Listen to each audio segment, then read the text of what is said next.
আপনার গাড়িতে এইভাবে মানুষ তুলছেন কেন? স্যার এটা তো স্যার কাজে যায় স্যার, এই জন্য স্যার। এইভাবে তো যাওয়া যাবে না। Sorry sir. এই যে গাড়ির নাম্বার প্লেটও তো দেখা যাচ্ছে না। হ্যাঁ, এটা যদি সমস্যা হয়, এই নামেন, সবাই নামেন। আপনারা যাবেন কোথায়? নামেন, সবাই নামেন। কোথায় যাবেন? বাসে, বাসে তুলে দেবো। এইভাবে পিক আপে যাওয়া যাবে না খোলা আকাশে।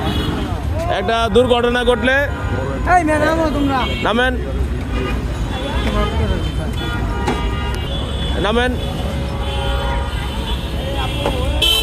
আপনারা কি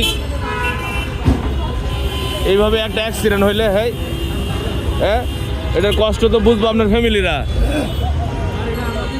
আপনারা তো এইভাবে যাচ্ছেন, কিন্তু একটা জাকি খাইলে একটা বড় রকমের হ্যাঁ, একটা জাকি খাইলে।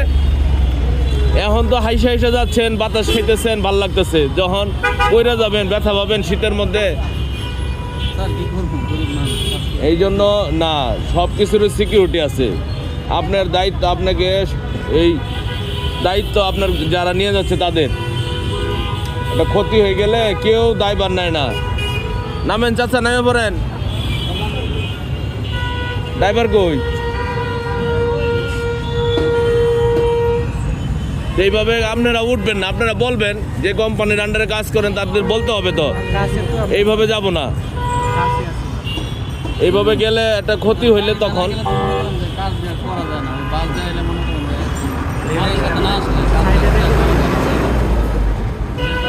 বাসে উঠেন, বাসে উঠেন, দাঁড়ান, উঠেন।